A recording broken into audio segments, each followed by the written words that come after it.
Hello, beautiful people, and welcome back to Parenthood. If you're new here, this is a space where we talk about parenting, not as a checklist or a performance, but as a lived, breathing, sometimes messy, sometimes magical experience.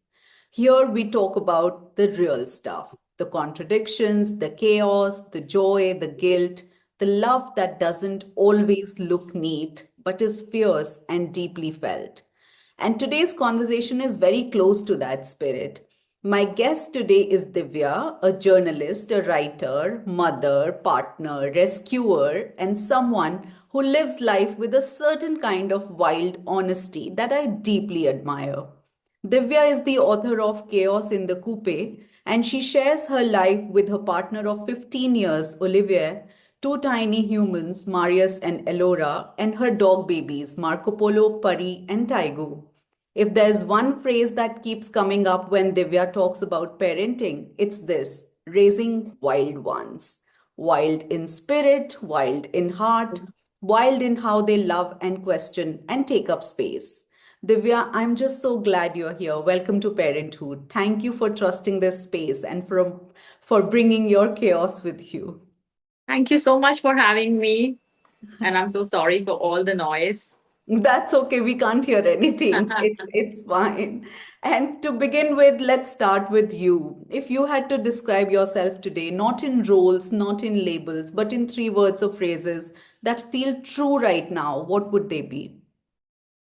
I think the first word I would define my personality would be a hustler. I have always been a hustler, someone very determined as well. And also, I don't know, like I never think about myself that much. And I think I'm quite funny. We'll find out. And you've written a book, but if your life were a book separate from the one that you've already written, what would this chapter be called? What does life feel like in this season? In your home, in your head, in your body?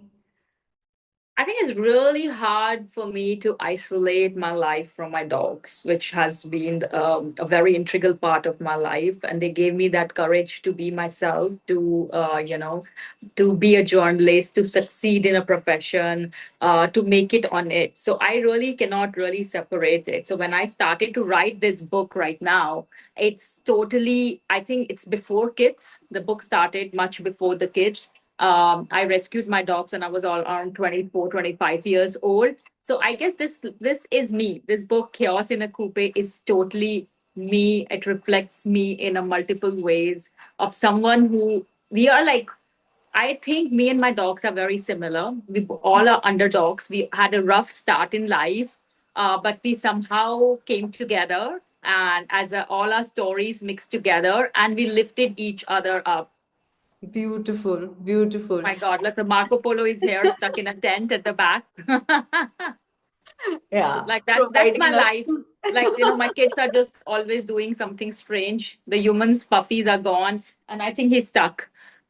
You Marco want Polo. to rescue him No, no, once no. I again? don't know what. I don't know what he wants to do. What is his aim? Or he's out. He just wants to get attention, I think.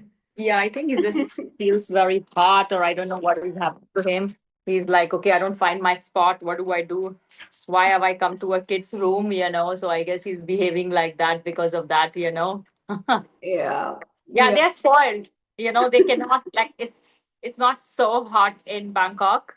It's a January, so it's pretty balmy. It's not really there's no winters here, but they still behave that they are in the middle of a heat wave. So tell us about your family. What makes up the home? Our home is where, like, there is no physical definition of home for me anymore. There is not a place or a city or a certain structure I can say, oh, this is home for me. So the home definitely for me is where my dogs are to be start with. They constitute my home. They give me direction. They feel cities and countries worth living in. So definitely, I have a dog called Marco Polo, who you just saw was struggling in this tent, and then I have a furry who's just sitting on my feet right now. And I had a dog called Taiku, but she's no more. She passed away when she was 16 years old. She was my first dog, and we had this incredible journey together of 16 years, which I'm very grateful for. I have two human puppies too. It's Elora, she is just turned 3, and there's Marius, who's 5, and they are very sassy and funny, and a bit of a difficult phase. They're having the massive tantrums. I guess that's part of parenting. And it's me and my partner Olivier, and also my nanny, who plays a very important role in my survival. I wouldn't like exclude her. She makes home as well for me. Yeah, yeah. And what does an ordinary day in your household actually look like? It's, I mean to say, we usually wake up by 7 because the kids have to be out of the house by 8. We are always the last one to enter the school, or we are banging the door or ringing the bells and to be allowed in. So usually, the kids are being dragged. That's a issue with me and the kids, because weekdays they want to wake up at 7 or 7:15, and weekends they will wake up at 6. Like it's just normal. And so yeah, so we usually out at 7, and we have some breakfast. Sometimes they love to listen to Hanuman Chalisa because that's their favorite thing to do. They think Hanuman is like one of their favorite gods, and it's like a superhero. They have a breakfast, and we somehow manage to put them together. There's a lot of issues in between. The books have not been found, the stamps are not found, the clothes are not good, the socks are not fitting. So and all of that we go, and I take them on a grab bike, so I have to book a bike. So I put both of them and me on that bike, and we go. I drop them to school. The school is 10 minutes away from Maria, so I drop him first because his gate closes, and then I drop my daughter.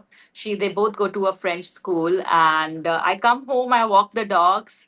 I should be exercising, but I think that right now I'm so engrossed in I think I'm just so overwhelmed because we are just recovered from Christmas break, winter break, that I Yes. think I just want some time for myself and to kind of put things together. And I wrote this book, which I mean to say, I really thought when I was writing this book that it will be really like the most challenging part is writing the book. But then I've just realized the most challenging part is promoting the book. So then I have to really figure it out what I can do, how I can do, because being away from India also limits me in multiple ways to promote it.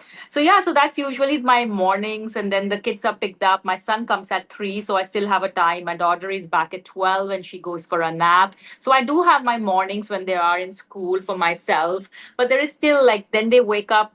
I think my son always have one tantrums when he come back from school because he's very tired, and then he's extremely overstimulated and also very hungry. So there is an essential meltdown before he gets his snack. And sometimes they watch a bit of a screen because I'm not that kind of a parent. I get so overwhelmed and I let them watch some minions or something, and or they play, they cycle, or they run after the dogs. And so usually they have dinner by 6, and which is the Wow. same time I eat as well. And they are in bed by 7:30. We read to them, and they should be ideally sleeping by 8:15. Lovely. Sounds beautiful. And tell me about Olivia. You have been with him for 15 years, long Yeah. time, with many versions of yourself along the way. How did the two of you meet? And when you look back, how has your relationship evolved over time? Olivier and me, we met in Delhi. He was doing his PhD, the last research of his PhD, and I was working as a journalist for French national TV. And we met at, he was a friend of one of my flatmates, and he came to stay while he was doing his PhD. So that was the first time I've met him, and it was a very small interaction because I was leaving to do a film on a Ganges. So I was gone, but we did keep in bits and bobs in touch. And he finished writing his PhD and he came back to India. We did meet, but I think the real connection was formed when I moved to Hoskas with my dogs, and he was staying with his friends just exactly opposite to my house. And Ah, he used to come and help me walking the dogs in the evening or take care of the dogs in case I had to go to work. And I guess then I kind of understood that, sometimes it's very easy for someone to love you or to spend time with you, but he was very okay to also take care of my dogs and give them as much importance, even if he was like Marco Polo wasn't very friendly. Now the dogs cannot live without him. He's a preferred parent, but I'm a very competitive parent. So I do everything to be the best.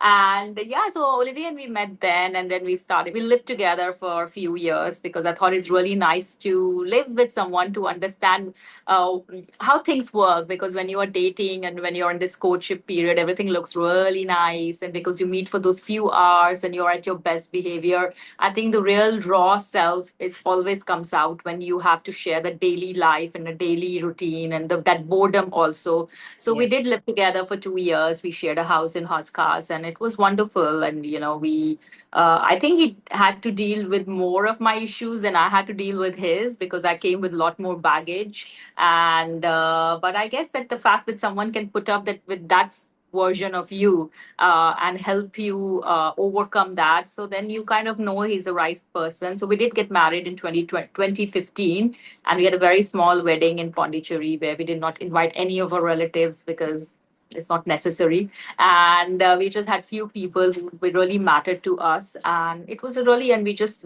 use all that money to go for a very long honeymoon in Greece. So Wow. yes, so there was that that was a wonderful. He's an incredible partner. Of course, we do clash, and it's not that like we are very different temperaments. I'm a very reactive person, and I have a lot more. Like I said, that I have a lot more issues which coming from my childhood trauma, which do comes out. And I think the biggest issue started to crop up in us as a couple is with parenting because he's French and his style of parenting is another word. And here I'm coming as an Indian, and all those little things which you thought wouldn't matter all starts to come in the picture. So but yeah, we've been together. We did this incredible journey together. We took 75 trains on Indian Railways with our three rescue dogs. We did multiple road trips. We flew across the world. So I could have just done all this because he was also wanted to participate in it. So it was not just about money, or it's not just about, okay, I'm doing this for sake of you. No, it was, we did this because we wanted to do this together, and he was equally involved and equally participated, and he was equally enthusiastic, and he actually went out of his way to make sure the dogs were safe, whether it was on a station or multiple times when we were surrounded by stray dogs. So we did everything. So I have to give it to him. There would have been no travels if he wasn't. And still the same, we do travel a lot with our kids as well, and he's very open to that idea that we have to show our kids the world in a very different way.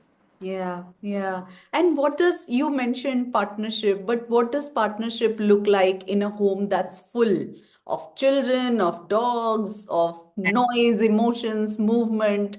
What does that kind We are of like, I yeah. don't know. I think most of the time we feel like we are two managers running this company. It's like this is, and we have very spoiled, these creatures or employees or whatever they are. Like we are just trying to micromanage them. So yeah, you do. When you're married for so long, and and also that we share this great love for each other, and but everyday life does frizzle things out because we really don't have time for ourselves, or because we already have so much work going on. He has so much work responsibility which takes up most of his time, and then he's so dedicated to the dogs. He's just like at 6 o'clock he will stop everything and go and walk Pari for an hour because he Wow. knows that she needs that, and she's very dedicated because having a dog doesn't mean just they're just part of the house. We just really try to make sure that we do as much as we can best for them. So then there is a dogs, and then there are kids.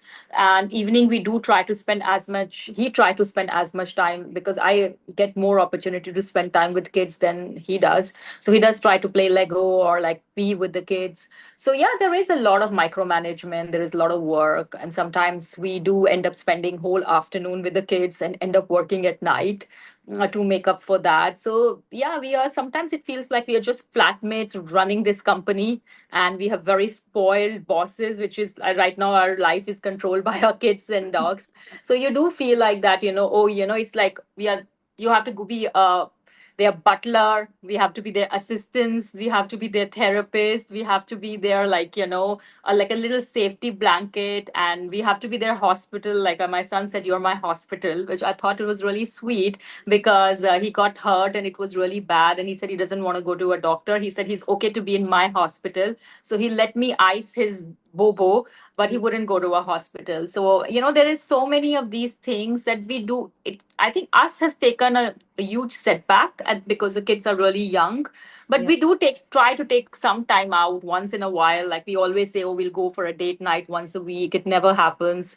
Sometimes we are just so tired by 7 o'clock, and so overwhelmed that you don't feel like talking about anything. You just want the kids to go to sleep so you can read a book or be on Instagram or be just do random things.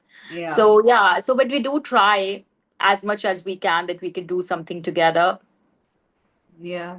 Yeah. And do you think parenting has also brought you closer? Like, we always hear about how it has kind of made us feel apart or with our partner. But because you're doing this together as a team, has it also brought you closer in some ways? Yeah, in some ways, yes, but in some ways there has also been a lot of differences. The cultural differences has also been quite acute. Because like for example, like he's very cool, so he has a very like I'm very grateful that he doesn't enforce anything or he doesn't ask me. But with a French style of parenting is highly independent, which is very different from Indian way of, like, I wanted to co-sleep with my kids, so he was okay with it, like, but in France, no one does that, and he keeps saying, oh, we don't have space because we have Alora with us all the time. So yeah, things like do crop up, but yes, we are a team. We are a family. We are a team. There are moments we know we have to stand together as a parent when the kids are having a moment. Of course, we have our clashes, so I wouldn't even sugarcoat anything because it's not just because of differences in cultural upbringing or other things, also because sometimes you're so tired, you're Yeah. so frustrated.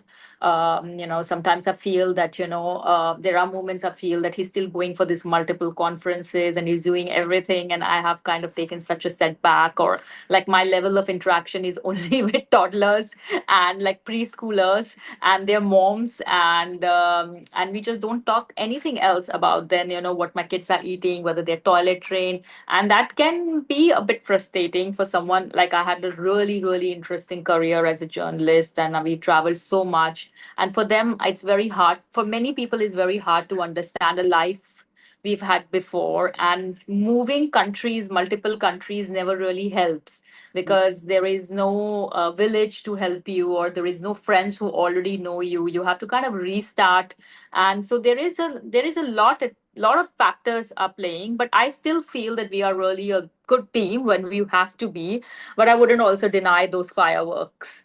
Yeah, yeah. And what do you think helps the two of you stay rooted in friendship, in love, even on the most exhausting days?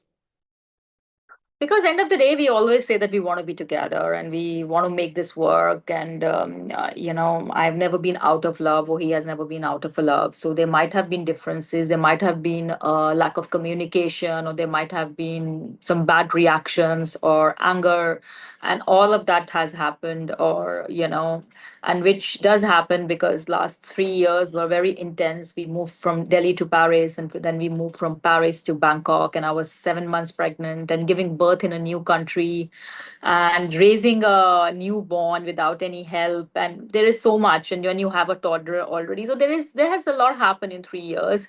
But end of the day, I really do enjoy being with him. That's Hmm. the thing. I do really enjoy sharing my life moments with him. I do imagine my future with him. So all of this does really help that when I plan an adventure, I see him in it. So this kind of really helps to get over everyday life struggles, which I think all of us have. It's Yeah. not really about being French or Indian. I think all of us have some level of frustration because parenting is a double-edged sword. You love it, you wanted it, I crave to be a mother, but then there are moments I don't want to be a mother. I don't want to, I'm so touched out, or I crave that space so badly, I don't want to talk to no one. So that might come across as you being very cold or not responsive, but she was just so overwhelmed overwhelmed with a day where everything, your kids have had multiple tantrums, you had to carry them, and you thought like everything which you did thought was great for them but wasn't great for them.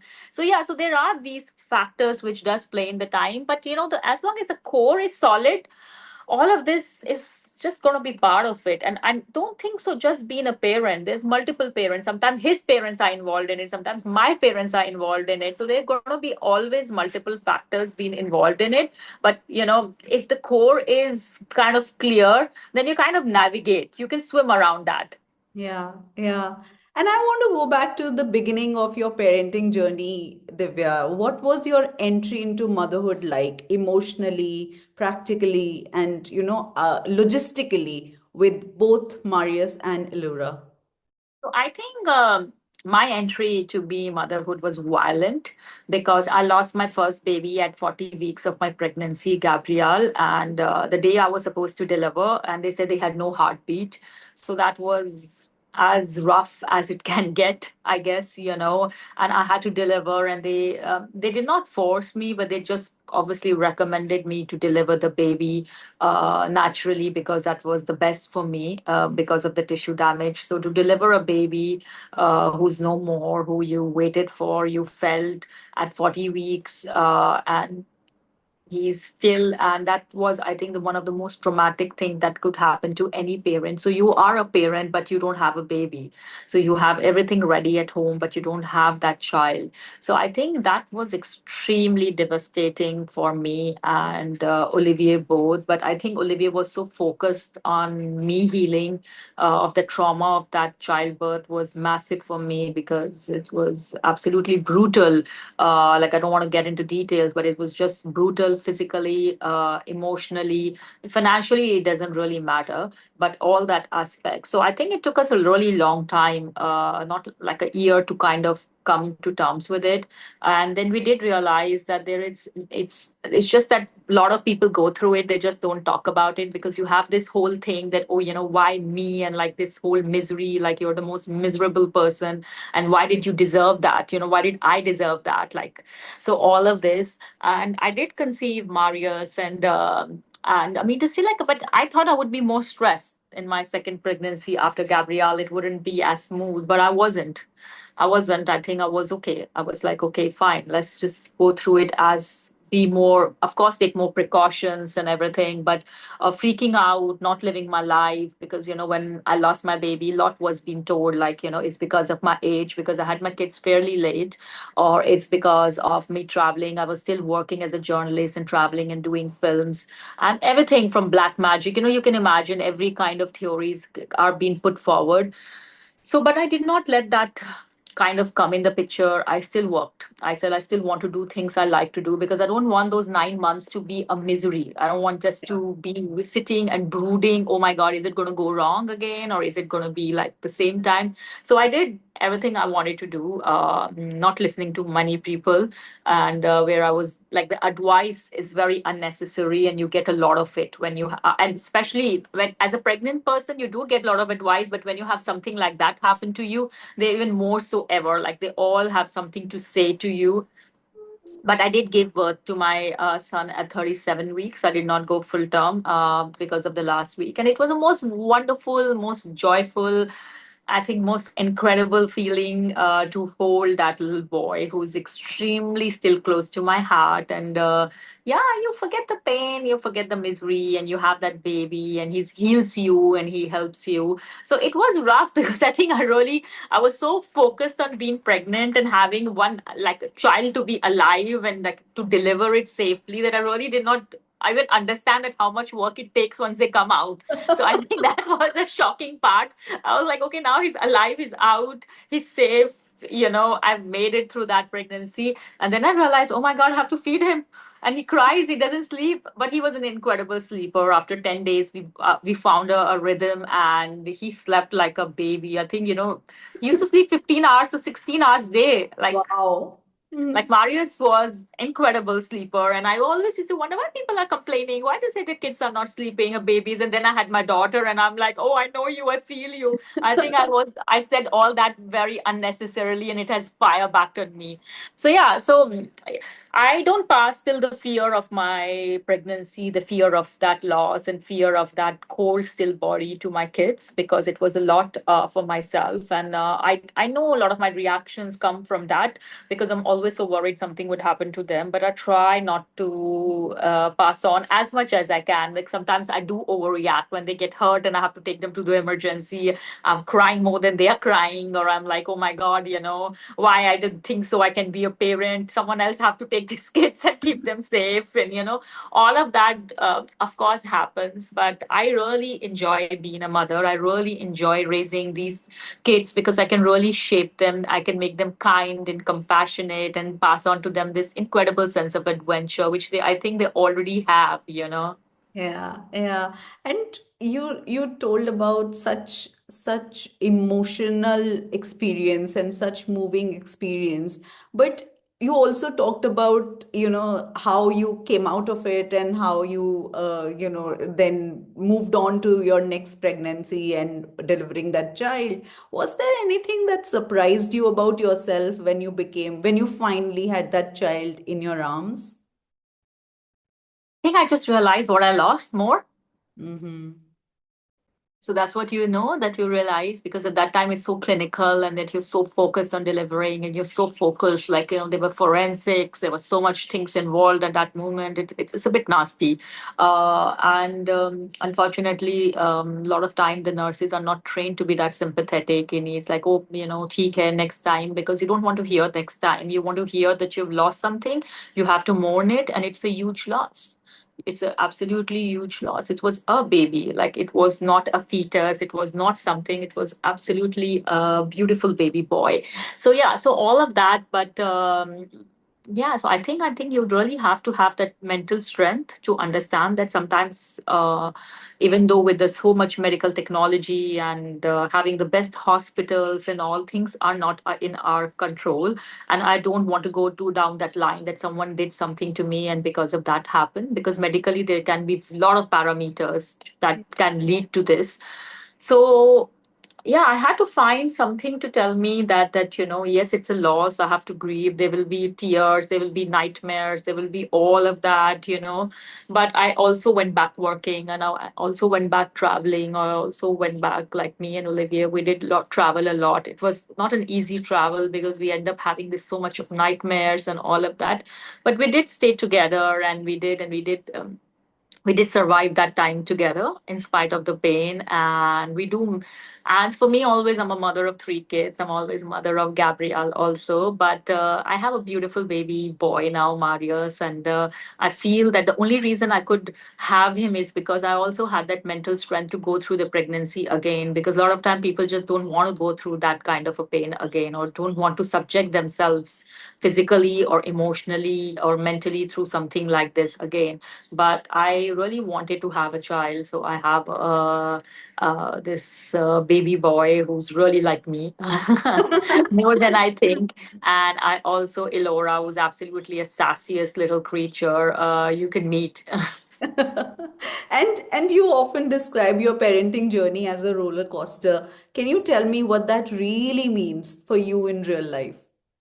I think, I mean to say, I'm learning to be a parent as it goes. So I mean to say, like, there is no manual for parenting. No one really tells you, because each of us are so different. Each of us had such different conditioning and circumstances and social, like, upbringing and trauma, so that we just makes us a different people. And also each child is so different. They might it doesn't apply. So I sometimes really struggle when, also on social media, when people give out so much parenting advice, because I find that such a personal space. This cannot be one thumb rule for Yeah. all. You Yeah. have to really modify it. So my parenting journey is like it's a constant learning. I have to. let go of a lot of what I knew or my fears or my trauma and come out of it and be a mother who's there for the kids. So the only thing I really do is that I deeply love my children. I do lose my mind sometimes. I know I want to be a kind, and I am try to be as kind, but there are moments when they're so tough, and then you just I do lose my mind. And then I feel very guilty about it, and then I am like, oh my god, I think I really need to work on myself. It's not really. So this is, I said, I have to constantly work on myself so I can raise better kids. So Yeah. this is what I do. I try every day. I try to give my best. I try to be as present as possible. I try to give them the gift of time and adventure, and play the games with them and support them in their thinking. And so this is what I try. Like what I said, that I do not like when people come out and say that, okay, my kids are like that, or I am this kind of a parent, because I guess it just creates such a negative image for other parents who are struggling. We all have to talk about each of us are different parents. I cannot model your parenting, or you cannot model my parenting style, because we just are different people, and we are different, and our kids are completely, they're little humans, they're a little person, and with their own thoughts and ideas, and everything else. So I always feel that, giving unnecessary parenting advice on Instagram is really not the best way, because it also creates an pressure. Like, you always think you are less of a mother, or you're less of something because your kid is not doing that. Or like for example, I'll give you this. There's a lot of thing. Of course, I want my kids to be screen free. I Hmm. struggle with that also. But there are moments I'm totally overwhelmed and out, and I don't mind putting that TV for 20 minutes or 30 minutes, and like, just choose what I want them to watch. And they really do enjoy watching Minions or like some French cartoon. So I do put it on and I leave. But there are a lot of people go on every day on Instagram or social media how incredible their kids are being screen free. They never do it. They never. So that also creates an unnecessary bubble and unnecessary pressure. So this is what I said, that it's just, I just don't like when people boost about things like, oh, as my child has done that, or my child has achieved this. Because each child is different, each child's growth is different, each parent is different. I don't have support, I live in a new space. I do find myself sometimes lost. I do miss working, and I do crave for that life which I had before. And so then I try, and I like, and sometimes those frustration comes in. So I said, okay, this is the best way for me.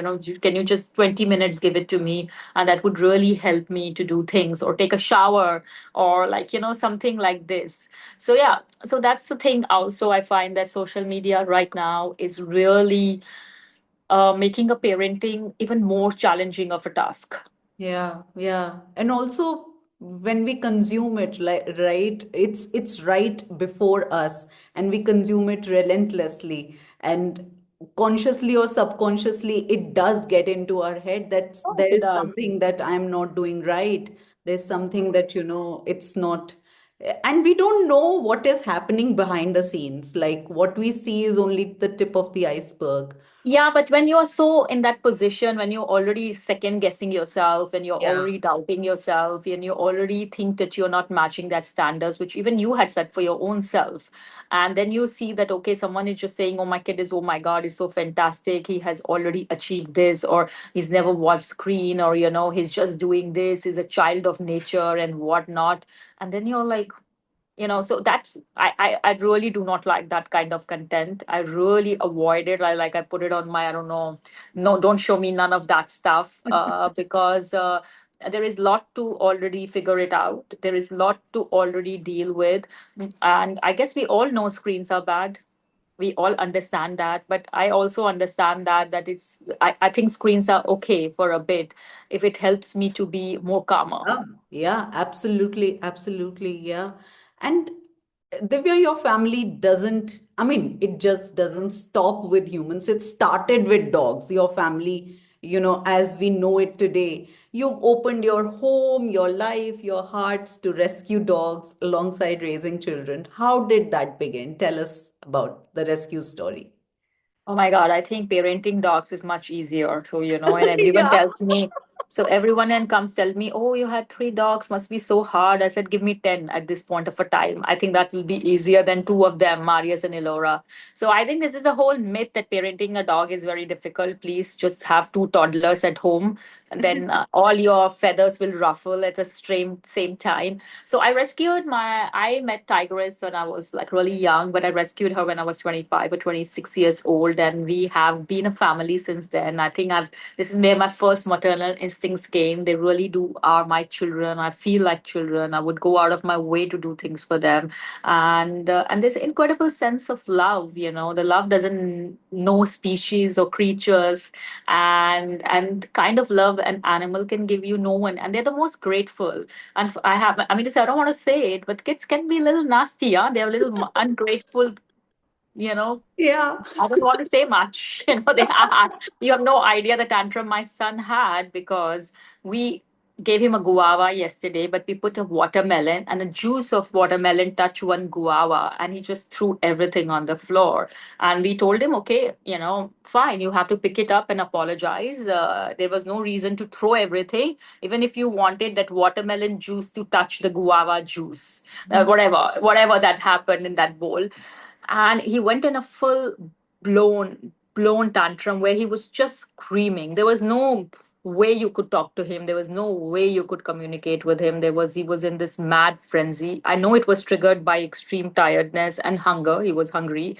He came from school at 3:30. He told me when I picked him up that, oh, I'm really hungry. But then it blown off to 20 minutes with unimaginable. We did everything. We tried hugging him, we telling him, okay, we'll get you something else to eat, calm down. Then of course in between we were like, okay, you have to stop it, like, you go Yeah. back. And then I just dragged him to 7-Eleven and I said, you're going to just buy anything you want. Even if you want a packet of Lays, you buy it and you eat it. If that's what is going to calm you down, because I know you're hungry, just do it. And he was like, no, no, no, I don't want to eat it. So I literally had to carry him. And then you said, you're treating me like a dumbbell. I said, yeah, I'm treating you like a dumbbell. Let's just go.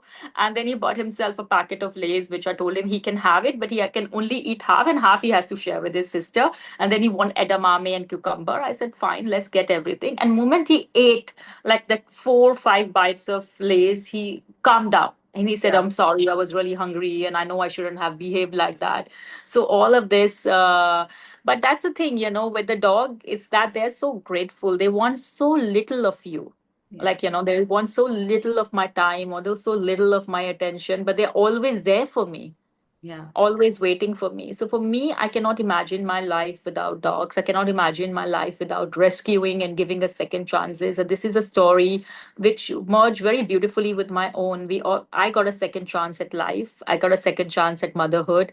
And this is what I thought, I think we all have rescued each other in multiple ways. So when I came back from hospital after losing Gabrielle, I think my dogs really helped me to heal. They Mm. did really help me to, they were there for me. They sensed that loss, and I think their love was really played an important role for me to get back to my feet. So I really feel that my dogs are really like my kids. Unfortunately, they don't their lives are so short, but the love they give you in those short lives is worth the pain. I Yeah. always say that, like, that I might have lost Tigress after 16 years, but, I think I can bear with that loss and pain for rest of my life for that 16 years of companionship and friendship and love. Yeah. Yeah. Yeah. Beautiful. Beautiful. And has caring for animals changed you or made you different as a parent or softened certain edges? Do you feel that?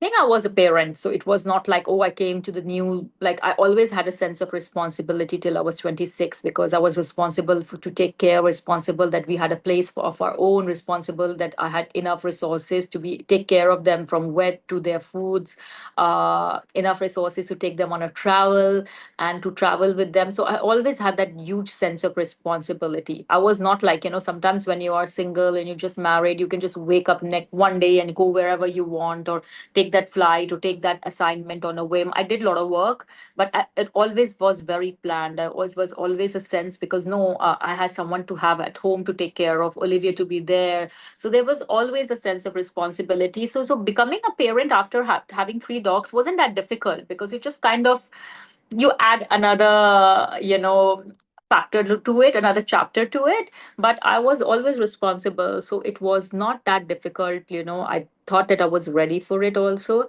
Yeah, certain things you don't imagine, like I'd never imagined that how challenging and tiring breastfeeding can be. Yeah. That was like, I was like, oh my God, why, and then my son was a very difficult eater, but I think I was a very difficult mother too. So I wouldn't tell that he was a difficult eater too, because I think I had that trauma of Gabriel, and I was always worried that if he doesn't eat enough and he's not going to, if he gets sick or something happens to him. So I guess that started a little bit rough for both of us. And it's not just he's to blame, I'm equally to blame. I did not give him that time to appreciate food or to understand his appetite and taste. I was always so worried on the feeding time. So this is a different, I think, a mistake I made with Marius, and I acknowledge it. That yeah, I think I was learning to be a mother as well. But now he's an incredible eater. So touch wood, because. He never ate more than four things when he was young, and now he doesn't even understand the difference between a pumpkin and a potato. So yeah. Lovely, lovely. And tell me, how has rescuing animals shaped the way your children see the world? Do you see a difference between children who do not live with dogs versus your children who are growing up with dogs? Of course, of course. I think it should be mandatory. If I was, I don't know, I was a politician or something, I would make it a mandatory that you have to raise the future generation with animals or dogs or rescues. Because for my dogs, kindness towards animal is the most natural thing.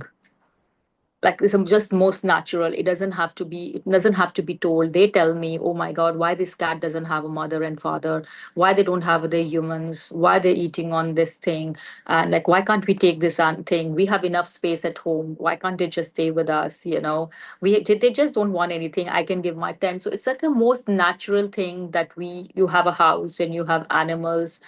They treat Marco Polo Pari as a sibling. They will be the first one to go and fill up their water bowl or give them extra treats, or give them belly rub, go out to walk them and carry their little water spray to spray after wherever they pee. So just this, all of this is just extremely natural for them. Like, it was my son's birthday, then it was my daughter, and they said, okay, is it Pari's birthday? Because for them, they don't differentiate between their own birthday and the birthday of Pari. That, if they have a birthday, Pari has to have a birthday as well, and she needs to eat something well, or so it's, or like, they wouldn't say, why you like breaking our toys. If she walked by mistake, they Yeah. will be okay. It's okay, Pari.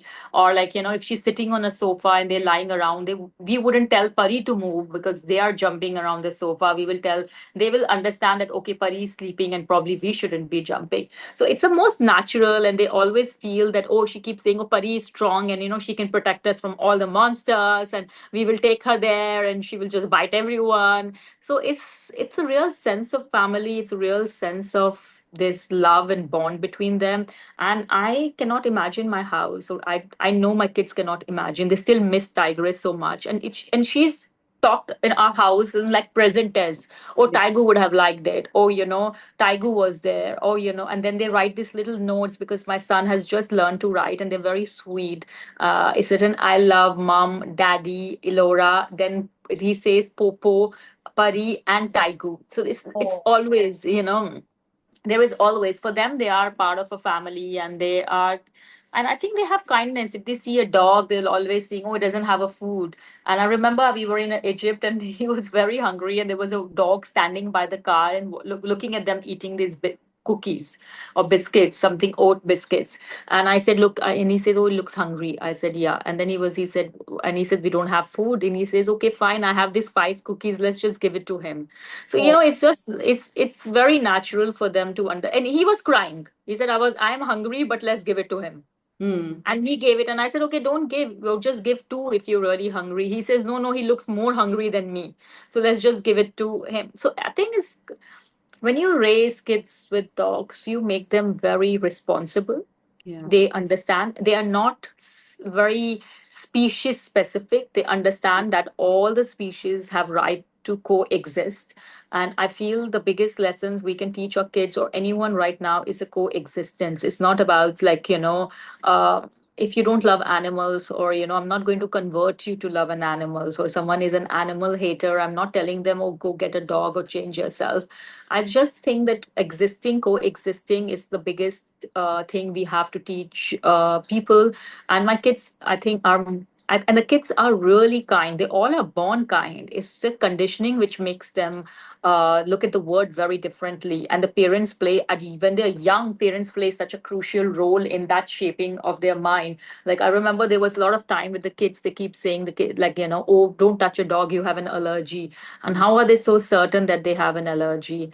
Because they just want to condition. This is where the conditioning starts. You've been told that you have an allergy. You've been told a dog will bite you, even if it's don't. So you're always already behaving that way. So I definitely think it should be mandatory that your kids, so to raise kind, compassionate kids who understand coexistence, incredible sense of responsibility, because they feel they are responsible. Oh, where is the leash? Oh, we must shampoo them. So they have this little task which they take a lot of pride in doing, because for them it's important that they do that for their brother and sister. Or where is the blanket? Let's move the bed. And Marco Polo sleep with us in the bed. And for them, it's just the most natural thing that, oh, why wouldn't he be there? If we are there, why shouldn't he be there? So, yeah. And I think it's really great for kids' immunity as well. Like people are so worried sometimes when they have a newborn kids, and if they have a dog around, or they cannot be in the same room or space. I really don't think so. I think humans can probably bring more viruses than a dog Yeah. would bring a virus. So yeah, so all of this, I really feel grateful that I give my kids a childhood which they have full of love for animals, and I am sure they might be in the most difficult tantrum phase, or they might be a thing too I have to improve as a mother. I always say that it's not the kids, it's me as well. Like it's a constant learning. There's no point you can say that you have got it as a parent. Yeah. And if someone says that, I think I really don't believe them, because no matter what, we all have that scope of improvement. And kids can be difficult. Kids can have a lot of behavioral issue and a lot of things. But as a parent, when we had these children consciously, we have to take that job as seriously and with as much love as possible. So I write these little letters to my kids, I think twice, a little letter or postcard, not even a letter, postcards, sometimes when we are on a trip, or sometimes a special day like a Christmas, or they have done a play or anything. So I write them, and I made a little folder. I always put those letters so they have it. I wrote, like, even gave one book of mine. I wrote it like a huge thing, Oh, like, it's for them. When they grow up and they know how to read themselves, probably they can read it. And I always say that you have to believe in magic, you have to believe in them. And the best gift I can give my kids is a gift of adventure and gift of kindness. And there's nothing more tangible I think I can offer it to them. And that's like most of the time my this little postcards are ending with that, because I feel that all the kids have this immense potential to believe in that they are magical. They have incredible imagination. Like, that's what, my son is obsessed with Harry Potter. Like, he's like completely a Potter fan. Like, I feel that he's banging his head at this point of a time just to get that mark, because the amount of accidents we've had, I have come to that conclusion that probably this is the only reason that, or, his favorite thing to insult you would be you are Voldemort. So I have been Voldemort multiple times, the last month. So, but nevertheless, so when he's really, really, like what I wanted to say, I think I forgot that when I said the magic. Voldemort about, yeah, about the magic. And yeah, they think that Marco Polo and Pari, like, you need to have one magical pet with you. Like, they had a Hedwig, an owl, and everything. Now they think that, one has taken Pari and one has taken Polo, and that's their Oh, magic creature to go to Hogwarts. This is how their entry to Hogwarts would be, one with Polo and one with Pari. I said, yeah, that's completely perfect. You go with this is what I really imagine for every rescue dog as well, not just for my kids or not just for kids. I feel that I hope we all open our hearts and give chance to rescue dogs, because and it takes time, it takes patience, because that's what is missing. And this is the essence of this, this is reflects. If you can have that kind of a patience with a rescue dog, to get over their trauma, to heal, and to give them that kind of a space, I think it reflects a lot on your parenting, that how much time and patience you can have for your own kids. Yeah, yeah, beautiful, beautiful. And talking about all of this, your book also feels like an extension of how you live, honest, funny, vulnerable, and deeply, deeply human. When did you know you wanted to write a book? I think I never knew really I wanted to write a book. I would really have to say this. My agent knew that I should write a book. So it's Himali. She's an incredible person and a dog person and also a friend now. She run this agency called A Suitable Agency. It's a literary agency, and she is probably the best literary agent one can have in India. So I met her in April 13, 2022, and I was Wow. just 2 days before I was leaving for France, and I was staying at the Canard, the same place where we met, and with the dogs. And she met Pari and all of that, and she told me that I must write a book. But I was in this midst of massive move and flying the dogs, and it was a lot going on. And I said, yeah, I must write it. Never took it that seriously. I said, yeah, I must write it. We moved to France, and I got pregnant with Elora, and it was a very difficult pregnancy because I was really sick. And then I had to move back to Bangkok. So it was a lot of moves in between. So I guess, and then surviving those first 6 months as being a new mom, it's always the toughest at first, and especially when you're giving a birth in a country you don't know anyone. Everything is new, and yeah. So, and my son was just like 2.5, then he was still a baby. So there was a lot going on. So I think the book took a complete backstage. I always had it in mind. I had her words in mind that I must write this book. This is a great book. So I guess when Elora was 7 and 8 months, I started to write it in bits and pieces. But the real thing started when I lost Tigress.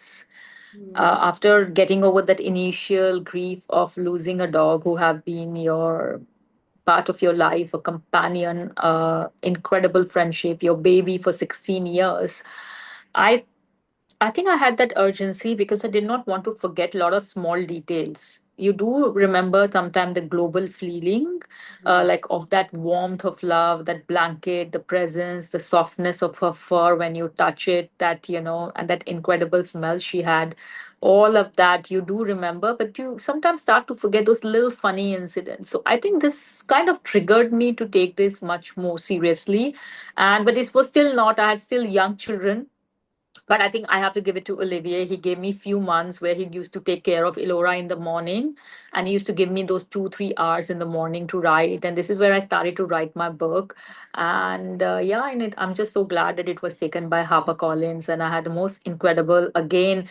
Um, Editor Udyan, who is also a very big dog person, because sometimes a book like that is very difficult for people to understand, because it's not just a dog book, it's a book about me equally, of how my life was changed by these three dogs. So I'm just very grateful that I find this right people who could really relate to my journey, understand it.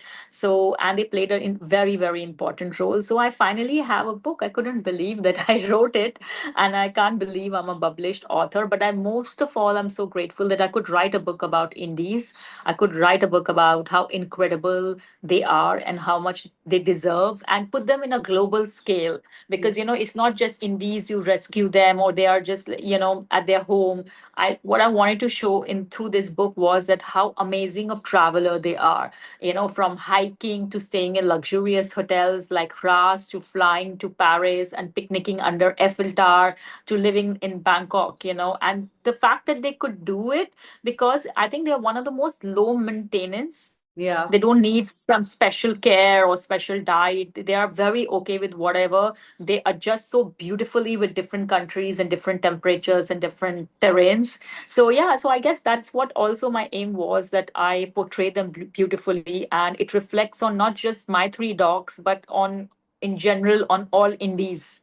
or Yeah. all the dogs who deserve second chance. For me, I'm not going to say that I have a special love for indies and I would always have one. I mean to say, I don't think so. I can't imagine not having one in my life. But if it comes to dogs, I think I'm just going to choose them over people as well. Yeah, beautiful. And were there parts that were difficult to put on the page, Divya? Yeah, I think the last part, the passing of the tigress, was very difficult. I think I had a cloud of tears. I couldn't even really see it. And it was horrible because I wrote this book in different cafes. I had to really move away from home to be able to write it because it was so difficult to write with having young kids around.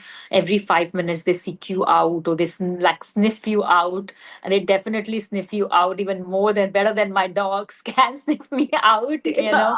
And so I don't really go far and to be able to write this book. So it was really like when I was writing about Tigress, not just the part where she passed away, but the different part where we had like this great moment. Sometimes I had so many tears and I was just sitting and crying in this cafe. And Thai people are very private, and they are not like that. They're very polite, but they're not that emotive. They used to just wonder why I am this Yeah. face full of tears, and then my face goes completely red, my nose. And I used to wear these glasses, and then yeah, so those there were a lot of parts, not just the passing of her, Hmm. sometimes all that incredible moment, because I had like, oh really, we lived that together, and she's no more, she's gone. We lived that house in Lutalin, which I loved so much and she loved so much, and the house is still there, I'm still there, but she's not there. So that house would never be same again, even if I go back, because I just cannot imagine. My dogs, three of them took. That was a massive old Portuguese house, like with a two ballroom, multiple bedrooms, and they used to take a section of the house, like the kitchen and that dining living room, and the well balcony was it was tigress terrain. Then the middle ballroom with the sofa and the office was Paris, and the front sala and that balcao was Marco Polo's. So you have that all that incredible thing, and they are gone. But I mean to say, like, there's nothing I can do. I cannot reverse that loss, or I cannot bring her back. I wish I could, if there was a way, or I can. But the only thing I can really sometimes take this thing that our years mattered. We made so many memories in that little time of us together. Something I'll never forget in my life, that I think my kids, like I said, that we just talk about her like she's there.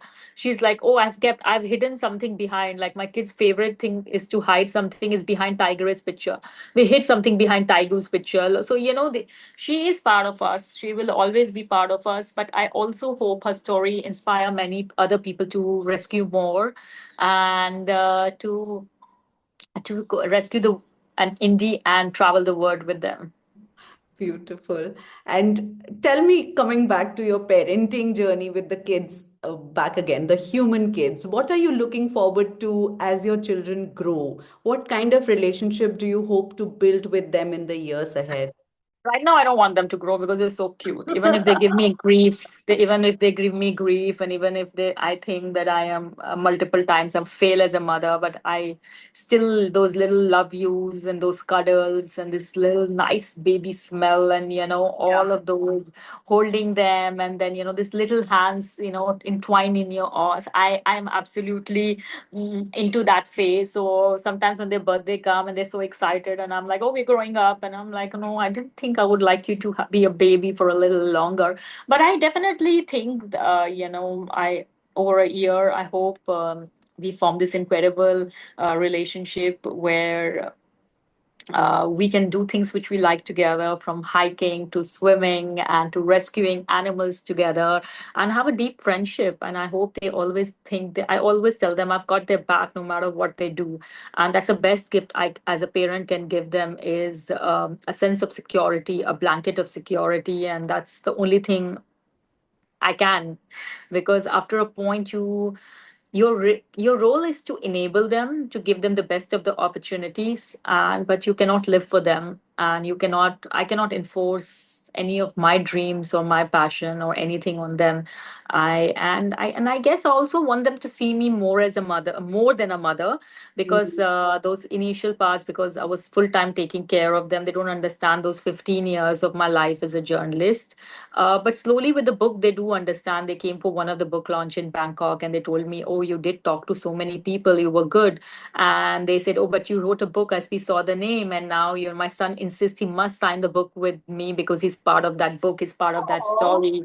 And he learned to write his name, so now he's signing everywhere. Like he goes to immigration, he immediately starts signing. And yeah, so yeah, I hope they understand, and I'm sure they would over the period of time of, and I just want to pass them on this spirit of courage and the sense of possibility that we all have that capacity to do whatever we said want to do, and to have a audacity to ask for it. Sometimes we all hesitate because we think that, okay, this is enough for us. We don't deserve more. But sometimes you have to have that audacity to ask more because you believe that you deserve more, that no one else have to tell you that. Yeah, yeah. How profound is that? And Divya, we are coming to an end of our conversation. I just have two more questions to go Yeah. for you. If you could sit across from your pre-parent self, from your younger self, what would you tell her now? That you'll make it. You'll make it. Like, and I definitely would say that, I cannot imagine if someone tells me 20 years back that you would have this life, you would be able to crack it, you will be able to work it. Because with the kind of background and the family thing I came, I really never thought that I don't have much. Like, I was okay with bare minimum. But like I said, that, it's you who decide what's your worth, is not a other person. So it's me who was okay with bare minimum for a bit, until I decided, till I took these dogs in, and I decided that, oh my god, I should have an audacity to ask the word. And when you ask for it, you get it. Wow, wow. And if there's one thing you'd like our listeners to hold close after this conversation, not an advice, not some gyan, but something, one truth, maybe one reminder, what would that be? It's okay to make mistakes, and there is no point ruling over it. We all are humans, and I feel that just don't watch parenting reels on Instagram. Even if it's my own reel, which sometimes I end up making for a brand, don't watch it. Because I think whether it's parenting, it's a very personal journey. Whether you're parenting a dog or you're parenting a human puppy, it's all very personal. We can all strive to be a better parent, because by working on ourselves, to understanding our triggers and traumas and all of that. But there is no perfect rule book, and you always have to give yourself a grace that if there is one bad day, never take that bad parenting day next day. Hmm. That's about it. Like, there are days where it has been terrible. I have felt like as a terrible, I probably must have screamed or was triggered and like anything. And at night you just mull over it and you say, like, oh my god, I shouldn't have done it, and like, this it. But then you have that next morning to start over, to work on that thing. So I never take one parenting day. So even if I'm traveling with my kids, which I travel a lot, sometimes I have a terrible day. They have multiple meltdowns, they refuse to walk, I have to carry them. And I'm like, why am I doing this? Like, why am I putting myself in this position in a new country, and where I'm just dragging them from one point to another point, and they're so unhappy. But then I always remind them, probably it was too much stimulation, probably their little minds are tired, or probably they were hungry, they were hot. And I never take that day as the start of my second day. Yeah, I yeah. always wake up and said, we're going to start. Today is going to be the day. And even if it's not a day, I always start with today is going to be a day.